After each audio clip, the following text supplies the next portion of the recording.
और आज भी यदि ये मौका चूक गए, नादानियां कर करके, बात बात पे मर्यादा खंडित करके, छोटी छोटी बातों पे जो है प्रार्थना लगवा लगवा के, कुपात्रों को ज्योति पाठ और दान का पैसा दे दे के, तो परमात्मा हाथ से निकल जाएगा। असंख्य युगों के बाद में दाव लगा हमारा।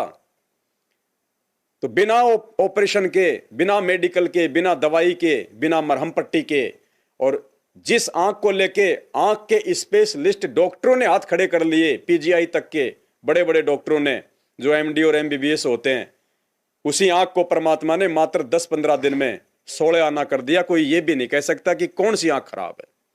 तो धरती पे परमात्मा नहीं तो और कौन है फिर?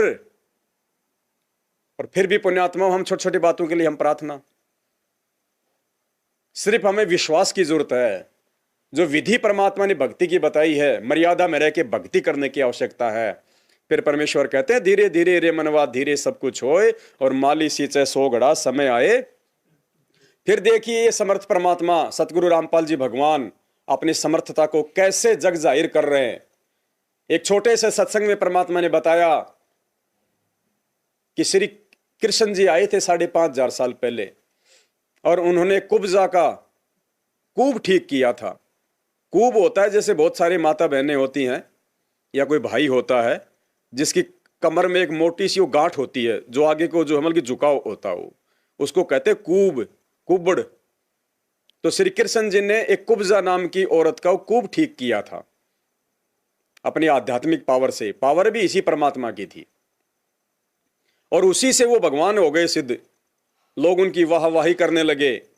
और फिर परमात्मा ने क्या बताया कि उस कुब्जा का कूब ठीक करके श्री कृष्ण जी उस कुब्जा के साथ में उसके घर पे गए, और उसके साथ में पत्नी जैसा जो है वो कर्म किया, संभोग किया। फिर उसके साथ में ये चरित्र भी दिखाया परमात्मा ने इनका, भगवानों का। उसको छोटी सी रात देके और फिर उसके साथ में जो है पत्नी जैसा वो कर्म किया। और फिर परमात्मा ने क्या कहा कि यहां हमारे आश्रम में तो मुफ्त में होते हैं ये इलाज इस प्रकार के।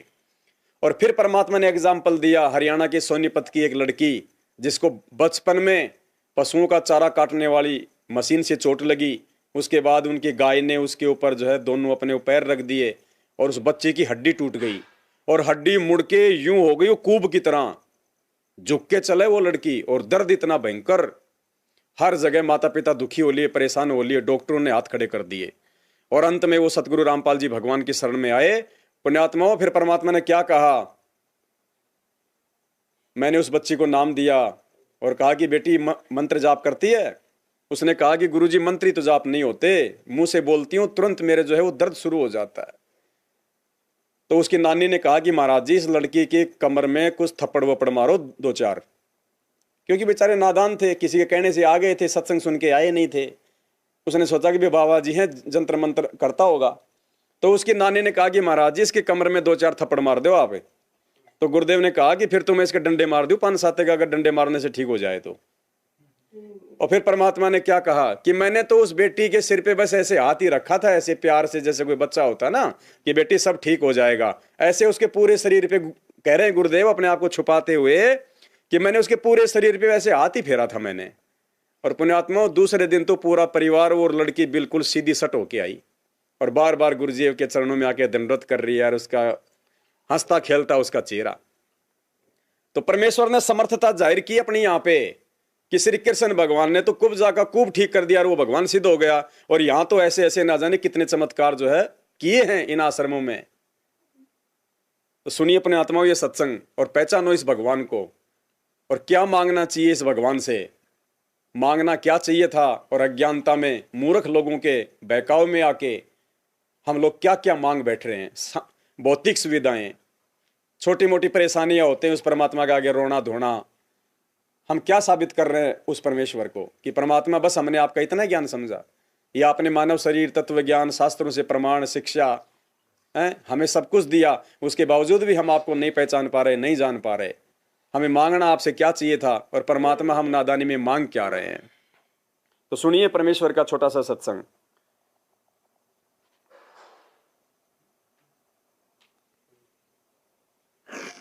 आपने सुना होगा कि भगवान कृष्ण ने एक कुब्जा का कूब ठीक कर दिया। खूब सुना आपने सारा ने, और जिसके आधार पर वो भगवान की संज्ञा में परिपूर्ण ढंग आ गए। और उसके बाद कुब्जा का खूब ठीक करके और उसके घर पे गए और पत्नी जैसा व्यवहार किया। ये सुख सागर में लिखा हुआ है।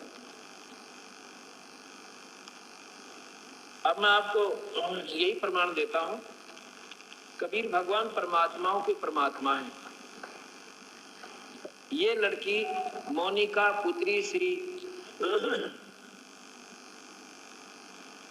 मोनिका पुत्री श्री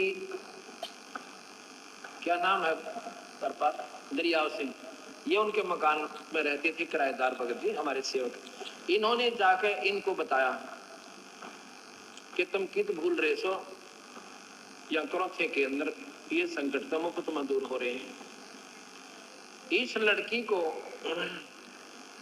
मोनिका पुत्री श्री दरियाव सिंह लाइट के रहने वाले और सूबेदार रिटायर है मिलिट्री से। ये लड़की 10वीं में पढ़ रही है, अब शायद +1 में होगी हो। बैठते हो। इसको ये जब 7-8 वर्ष की थी उसमें इसकी कमर में जैसे हाथ से सानी काट ये कुटी करते हैं ना, हाथ से घुमा कर काटा करते, गंडासा बोलना जिसमें, उसकी बच्ची थी, खेल रही थी, वो ऐसे स्पीड से चल जाता है, इसके कमर में लाग गया। बताओ, हड्डी में फ्रैक्चर हो गया और वो थोड़ा बहुत ठीक हुआ। इतने में भागती भागती गिर गई ऊपर, गऊ ने दोनों पैर टेक दिए उसको। इसको क्या हो गया, हड्डी बच्ची थी, हड्डी फ्रैक्चर हो गए और न्योकी नो गलत जुड़ गई टेढ़ी, और वो होती होती ऐसे बन गई कमर में, इतना ऊंचा हो गया, ये इतना ऊंचा नो पीछे, और वो हड्डी बढ़ के नस होती है बीच में, बहुत बारीक नसें होती हैं। वो नसें इतनी नाजुक होती हैं, अगर उनका ऑपरेशन कर दे वो एक भी कट जा, पैरालिसिस हो जाता, अधरंग बन जाता है। और पीड़ा उस लड़की को इतनी ऐसा है, गर्दन सूजी रहे और कमर ऐसे टेढ़ी नो झुकी हुई, न्यारा कूप दिखा इतना ऊंचा। उन्होंने अब देख लो, अब वो 16 साल की होगी, 7-8 वर्ष उन्होंने कैसे उस लड़की को रोका। सभी डॉक्टरों से दिखा कि इसका इलाज ऑपरेशन है। ऑपरेशन में 99% अधरंग के चांसेस है, 99%, 1% हम कह सकते हैं बचा तो बचा, नहीं बचा नहीं बच सकती। मतलब ये था 100 की 100 अब पैरालिसिस। अब इन्होंने हरपाल भगत जी है, ये वहां सेवा में रहते थे, उनके कमरे पर रहने लगे, किराए पर रहते थे। जब उस लड़की का दुख इन्हें देखा, इन्होंने बताया कि ऐसे ऐसे आप वहां ले चलो। वो कहने लगे हमने सारे दिखा लिए, सारी पूजा पाठ कर ली, मातार मसानी, डॉक्टरों को तो हमने एक डॉक्टर ने बोला 50,000 रुपये लगेंगे, ऑपरेशन होगा, इसका कोई समाधान नहीं है, और लिख के देना पड़ेगा पैरालिसिस 99% सारी उम्मीद, लेकिन दर्द बच जाएगा इसका, क्योंकि रो बहुत रही थी लड़की। और कुब्जा का तो दर्द तक कोई ना था, कुब्जे का दर्द नहीं हुआ करता, वो तो जो क्या हुआ होता है उसको पीड़ा नहीं होती, और इसको पीड़ा भी और कूब भी दोनों तो पड़े। तो उसकी इस मोनिका की मां ने नाम ले लिया। हम नाम से क्यों जोड़ते हैं, फिर काल से छूट जाओगे, आप परमात्मा की शरण में आ जाओगे, कबीर साहब की, और आगे आने वाले आपकी कमाई बन जाएगी।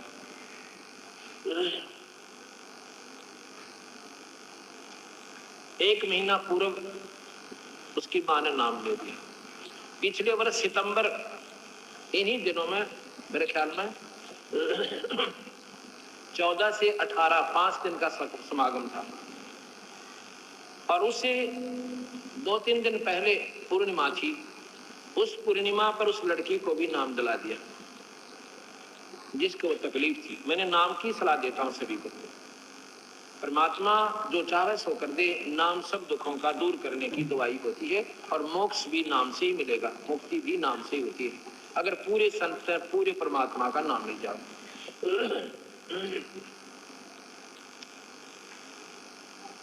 तो उन्होंने नाम ले लिया और भीड़ सी ज्यादा थी, मुझे ध्यान नहीं रहा। फिर हम सत्संग कर रहे थे। 2-3 दिन के बाद वो लड़की रो रही, उसकी माँ रो रही, उसकी नानी रोए, एक उसकी बहन उससे बड़ी 2 साल पूर्व बड़ी, वो भी रो रही। मैं बोला अभी क्या बात हो गया आपको, की बात से साची बताओ क्या तकलीफ है। ऐसे एक धर्मशाला, वहां धर्मशाला में सत्संग करे, रोहतक रैया वाली धर्मशाला, काठमंडी रोहतक में। अभी वहीं किया था हमने 3 से 9, 3 तारीख से 9 तारीख तक, सितंबर में ही, साल भर के बाद। उन्होंने बताया कि ये लड़की है जी और इसको इतना दर्द हो रहा है, हम भी रोते हैं रात में बैठ कर, लड़की भी घूम घूम कर समय काटती है। गोलियां देते हैं, आध घंटे रिलीफ मिलता है, फिर पीड़ा शुरू हो जाती है। और आज डॉक्टरों ने कह दिया इसके बाद इससे स्ट्रॉन्ग दवाई हम देंगे भी नहीं। और ये भी निष्क्रिय गोली, अब दर्द इसका रुक नहीं रहा, अब ये गोलियां काम नहीं करेंगी इस पे। अब बताओ के सारा उन्माद पिता ने ऑपरेशन काउंट कराए तो अधरंग मारे, अधरंग मारी हुई लड़की ने कौन उठे। पाड़ से भरा दुख से विचार करत इंसान, पर हम ढीठ हो लिए। हम इतना अपने तो हो जाता लागे, दूसरे के नहीं लगती। अब उस परिवार ने कोई सता नहीं दिखा था।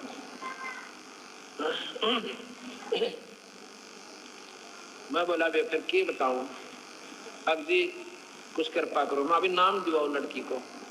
वो बोले जी नाम अभी ले लिया। कब लिया? 3रा दिन, 4था दिन पहले करोथा गांव आश्रम में हम लेकर आए हैं। तो मैं बोला बेटी नाम तो जपती है? ना जी, रोती रोती के क्यों? अब मेरे से जपा नहीं जा, मेरे से बोला ही नहीं जाता, मेरा बोलूं तो भी दर्द हो रहा है, मैं कैसे जपूं?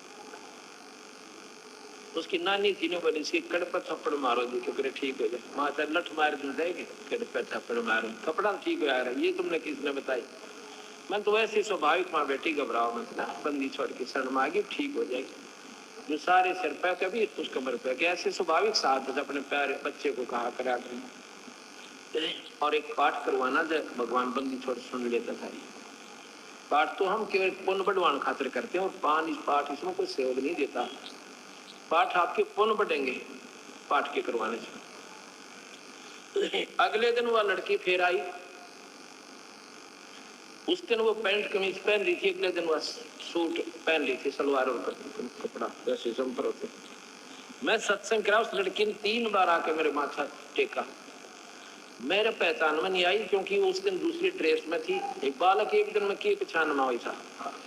मैंने सोचा हो सकता है इस बच्चे ने मेरा प्रवचन अच्छे लगे हो और इसलिए शायद नाम लेने की रुचि बन जा, ना मेरा बंदी छोड़ किसके बाद जाग जाए। और कब बात समझ में आ जाए, सत्संग के उपरांत में बैठा बराबर में आके चारपाई पे वो पूरी की पूरी मंडली फेर आई। जब मैंने देखा मैं कहा हो ना या वो लड़की हो, और इतनी खुश हुआ लड़की कति। तो मैं कहने लगा ये वो काल वाली लड़की है क्या? जी वही है। अब क्या बोला जी कति ठीक होगी, यहाँ से बाहर निकली थी, इसका कोई पीड़ा नहीं। बोल सतगुरुदेव। फिर पाठ कराया उसके पिताजी ने खुले दिल से। अब दूसरा पाठ अब फिर उन्होंने करवाया है 3-4 दिनों से उनको बोगला का ऐसा। उसके बाद वह लड़की कति स्वस्थ है, कोई दवाई नहीं कोई बूटी नहीं। बोल बंदी छोड़ कबीर साहब। ऐसी एक लड़की पूना के अंदर है, पर कितने गुणगांव गिनती। तो देखो परमात्मा ने कैसे सत्संग के माध्यम से अपनी समर्थता को प्रकट किया है। वो लड़की जो बेचारी 7-8 साल से इतनी दुखी परेशान, उसके कूब हड्डी टूटी हुई मुड़ी हुई, दर्द इतना भयंकर, माँ बाप भी रोते थे रात को, वो भी चक्री काट काट के बेचारी टाइम पास करती थी। और परमात्मा ने खाली उसके शरीर पे हाथ ही फेरा था बस ऐसे प्यार से, और दूसरे दिन तो सीधी होके आई एकदम। तो पुण्यात्माओं, धरती पे भगवान है, परमात्मा है। गलतियां हम कर रहे हैं, ये वही भगवान है जो सतयुग में आया था, त्रेता में, द्वापर में, जो 650 साल पहले आया था। इसमें कोई बदलाव नहीं, इसके गुणों में कोई बदलाव नहीं। सिर्फ बदलाव हमारे अंदर आया है, हमारी सोच के अंदर आ गया कि हम इस परमात्मा को पहचान नहीं पा रहे, जिसका खामियाजा हम भुगत रहे हैं और फायदा काल भगवान उठा रहा है वर्तमान में। जो भगत ज्ञान को आधार बना के नहीं चल रहे, सिर्फ देखा देखी में चल रहे हैं। तो परमेश्वर ने 2 एग्जाम्पल दिए, ऐसे तो लाखों एग्जाम्पल हैं, हम लोग दिखा नहीं पाएंगे यहां पे समय अभाव के चलते। तो इस परमात्मा के कहने का मतलब ये है कि ये सुख तो ये बंदी छोड़ रुंगे में देता है, रुंगे में। जिन सुखों को लेके हमने किसी छोटे से संत महात्मा को बहुत बड़ा मान लिया, उसको आश्रम ठुकवा दिया, उसका मंदिर बनवा दिया, उसकी महिमा हो गई जग में, ये सुख तो परमात्मा रुंगे में देता है। और मोक्ष वो सबसे न्यारा, सदा सदा 84 लाख योनियों का कष्ट से मुक्ति। लेकिन वर्तमान में परमात्मा सीधे तौर पे क्यों नहीं दे रहा लाभ? उसका रीजन यही है कि पुण्यात्माओं, ज्ञान से पहचान करो। इस लाभ परमात्मा ने 650 साल पहले लाभ ही लाभ दिए थे, एक भी सतलोक जाने के काबिल नहीं हुआ। तो वो गलती परमेश्वर आज नहीं दोहराएगा, लाभ देगा लेकिन बैकग्राउंड में, गुप्त रूप में। और परमात्मा ने सामने कर दिया खड़ा ज्ञान को, तत्व ज्ञान को, कि भाई इस परमेश्वर की पहचान अर्थात पूज्य गुरुदेव जी की पहचान ज्ञान से करो कि ये भगवान है या भगवान का भेजा हुआ कोई दूत है। और उस आधार से तुम अपनी भक्ति करो। ये जो भक्ति दे दी परमात्मा ने हमें, जो नाम दे दिया, जो तीनों समय की आरती दे दी, तुम इस भक्ति विधि को सही तरीके से करो जो गुरुदेव ने हमें बताई है। फिर देखना ये सुख तो परमात्मा रुंगे में देगा, दुख आने नहीं देगा परमात्मा। तुम्हें मांगने की आवश्यकता नहीं होगी, बिन मांगे देगा परमात्मा। जैसे परमात्मा ने बताया कि जो किसान होता है खेत में गेहूं पैदा करता है, तो पशुओं का चारा तो बिना मांगे होगा, बिना मांगे। तो पशुओं का चारे से मतलब यहां पे सांसारिक और भौतिक सुख सुविधाओं से है, और बीज वो गेहूं है मोक्ष। तो हम यदि मोक्ष को ध्यान में रख के ज्ञान आधार से भक्ति करेंगे तो ये सांसारिक चारा, ये भौतिक सुख सुविधा तो ना मांगोगे तो भी परमात्मा देगा ही देगा, ऑटोमेटिक साथ में आएंगी। ये तो तुम हाथ जोड़ने लग जाओगे, एक समय वो आ जाएगा। तो परमात्मा ज्ञान को महत्वता दे रहे हैं कि ज्ञान को आधार बना के तुम पहले भगवान की पहचान करो, फिर उसकी भक्ति विधि से तुम्हें सारे लाभ होंगे। और परमात्मा ने हमें समझाया सत्संगों में कि सुमरण से सुख होत है, सुमरण से दुख जाए, कहे कबीर सुमरण करे वो साईं माए समाए। यानी तू जिन भौतिक सुख सुविधाओं के लिए बात बात पे ये प्रार्थना लगवाता है, ज्योति पाठ के नाम पे काल प्रेरित लोगों के हाथों तू जो है लुट रहा है, तू पिट रहा है, अरे ये सुख तो तुझे परमात्मा की भक्ति से, नाम सुमरण से और तुझे तीनों समय के ये पाठ करने से, मर्यादा निभाने से ऑटोमेटिक देगा। भगवान का विधान है, जो शब्द पूज्य गुरुदेव जी ने निकाल दिए वो निष्फल नहीं हो सकते। लेकिन गलती हमारी है, हम ज्ञान आधार से कम और देखा देखी में ज्यादा चलते हैं। हम भीड़ का हिस्सा बनना पसंद करते हैं, ज्ञान आधार से अच्छे लोगों की साधु संगति करना हमारे को गवारा नहीं है। उसी का खामियाजा हम उठा रहे हैं और फायदा ये काल भगवान उठा रहा है। और ये जो प्रार्थना है पुण्यात्माओं, ये भी अपने स्वार्थों के लिए लगवाई जा रही है, क्योंकि इन प्रार्थनाओं के बदौलत इनको ज्योति पाठ के इनको जो है पैसे मिलते हैं। जो ज्योति सतलोक आश्रम बरवाला में 500 रुपए की हुआ करती थी, आज वो ज्योति इन्होंने 2100 रुपए की कर दी। जो पाठ सतलोक आश्रम बरवाला में 7000 का हुआ करता था, वो पाठ आज इन्होंने गुरुदेव के जेल जाने के बाद 21000 का कर दिया। सरेआम ठगी, सरेआम लूटपाट, और वो पाठ करने के अधिकारी भी नहीं है। और जो मूर्ख लोग इन कुपात्रों के हाथों से वो पाठ प्रकाश करवा करवा के जो मोक्ष प्राप्ति का सपना जो देख रहे हैं कि मेरा मोक्ष हो जाएगा, मेरा आत्म कल्याण हो जाएगा, परमात्मा ने इसी सत्संग में, अगर आपने ध्यान दिया हो, इसी सत्संग में परमात्मा ने बताया कि पाठ का मोक्ष में कोई सहयोग नहीं है, ये तो केवल आपको भौतिक सुख सुविधाओं के लिए है। मोक्ष नहीं होगा इससे। मोक्ष तो केवल सुमरण से, तीनों समय की आरती विधिवत करने से होगा, मर्यादा निभाने से होगा। पाठ का मोक्ष में कोई योगदान नहीं है। लेकिन सत्संग कोई ढंग से सुनता नहीं है, विचार कोई करता नहीं है, और भक्ति मत करो, मर्यादा तोड़ दो, और इन कुपात्रों को ज्योति कराओ, पाठ कराओ, ज्योति कराओ, पाठ कराओ, बस मोक्ष हो जाएगा। 7 जन्मों में नहीं होने वाला मोक्ष। अगर आपने ध्यान नहीं दिया तो एक बार दोबारा से सुन लो। जब परमात्मा ने उसको कहा कि बेटा एक पाठ कराओ, और फिर परमात्मा ने पाठ का विश्लेषण किया कि इस पाठ का वैसे कोई सहयोग नहीं है, ये तो केवल तुम्हारे पुण्य बढ़ाने के लिए है। आपत्तियां जो होती है ना, ये तो केवल उनके समाधान के लिए है। और पुण्यात्माओं, जब ये ज्ञान हो जाएगा और अगर पाठ भी अगर आप करवाओगे तो आप क्या सोच के करवाओगे, वो भी अभी आपको आगे बताएंगे मालिक के ज्ञान आधार से। इस पाठ का मोक्ष में कोई सहयोग नहीं है। जिस पाठ के नाम पे इन लोगों ने तुम्हें लूट लूट के इन पत्थरों में पैसा बर्बाद करवा दिया, अनाप शनाप अपने जो है प्रॉपर्टियां ये लोग ले लेके बैठ गए, सिर्फ तुम्हारी अज्ञानता के चलते। अरे ज्ञान इसलिए तो दिया था भगवान ने कि मार ना खा जाएं, धर्म संकट की स्थिति में अगर कभी हम फंस जाएं तो आसानी से बाहर निकल जाएं। लेकिन देखा देखी में काल ने तुम्हें धन से भी ठगा और तुम्हारी मर्यादा तोड़वा के तुम्हारी को भक्ति से भी ठग रहा है। तो सुनिए परमात्मा क्या कह रहे हैं पाठ के विषय में, जिस पाठ को करवा के तुम सतलोक जाने के सपने देख रहे हो। उसकी नानी थी ने बोली इसकी कड़ पर थप्पड़ मारो जी तो करे ठीक हो जाए। माता लठ मार दूं जाएगी, कड़ पर थप्पड़ मारो थप्पड़ा ठीक हो यार, ये तुमने किसने बताई? मैं तो वैसे स्वाभाविक माँ बेटी घबराओ मत ना, बंदी छोड़ के शर्म आ गई ठीक हो जाएगी। जो सारे सिर पे कभी उस कमर पे के ऐसे स्वाभाविक साथ अपने प्यारे बच्चे को कहा करा करें। और एक पाठ करवाना जब भगवान बंदी छोड़ देता था। पाठ तो हम केवल पुण्य बढ़वान खातिर करते हैं और पाठ इसमें कोई सहयोग नहीं देता। पाठ आपके पुण्य बढ़ेंगे पाठ के करवाने से। पाठ का मोक्ष में कोई सहयोग नहीं है। पाठ केवल इस संसार में आने वाली आपत्ति और विपत्तियों से बचाव के लिए, आर्थिक संकट निवारण के लिए। और पाठ भी पुण्यात्माओं कौन सा काम करता है, हमें ये लोग समझाते नहीं है। सतलोक आश्रम मैनेजमेंट वाले उन आश्रमों में हमें हकीकत नहीं बताते, क्योंकि उनको खुद को नहीं पता। जब भगत काल प्रेरित हो जाता है तो उसको खुद को नहीं पता चलता कि मैं क्या कर रहा हूं, दूसरे से मैं क्या करवा रहा हूं। तो परमेश्वर ने स्पष्ट रूप से, गुरुदेव भगवान ने सत्संग में क्लियर कर दिया कि पाठ का मोक्ष में कोई सहयोग नहीं है, चाहे करवाओ चाहे ना करवाओ। पाठ तो केवल पुण्य बढ़ाने के लिए, आर्थिक स्थिति मान लो अगर किसी की कमजोर है तो उसको राहत मिल जाए, ढंग से खाने को 2 टाइम की रोटी मिल जाए तो भक्ति ठीक कर लेगा आदमी। इसके अलावा मोक्ष में पाठ का कोई सहयोग नहीं है। और पाठ भी अपने पूज्य गुरुदेव जी से आदेश लेके यदि करवाए जाए तो ही वो पाठ भक्ति मार्ग में सहयोग देता है, वरना उस पाठ का भी कोई औचित्य नहीं है, चाहे आप कितने ही पाठ करवा लो। पाठ करवाने से पहले अपने गुरु से आदेश लिया जाता है। परमात्मा ने सत्संगों में स्पष्ट कर रखा है, बिना गुरु आज्ञा के पाठ करवाना महादोषी बनना है। तो बता दीजिए आज 2014 के बाद से जिन जिन आत्माओं ने पाठ करवाए इन फर्जी आश्रमों में, हिसार जेल में जाके कितने लोगों ने गुरुदेव से पहले आदेश लिया है कि गुरुदेव मैं पाठ करवाना चाहता हूं, क्या आपका आदेश है? किसी ने कोई आदेश नहीं लिया। तो टोटल ज्ञान विरुद्ध मनमाना आचरण हो रहा है। और मनमाने आचरण का प्रतिफल बहुत सारे लोगों को तो मिलना शुरू हो गया है और बाकी लोगों को आने वाले समय में मिलना शुरू हो जाएगा। लेकिन फिर फायदा क्या उस चीज का?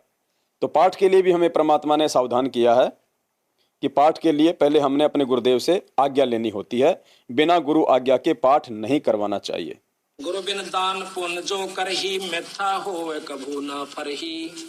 बिना गुरु के जो दान करते हैं मिथ्या जावे वो कभी नहीं फलेगा।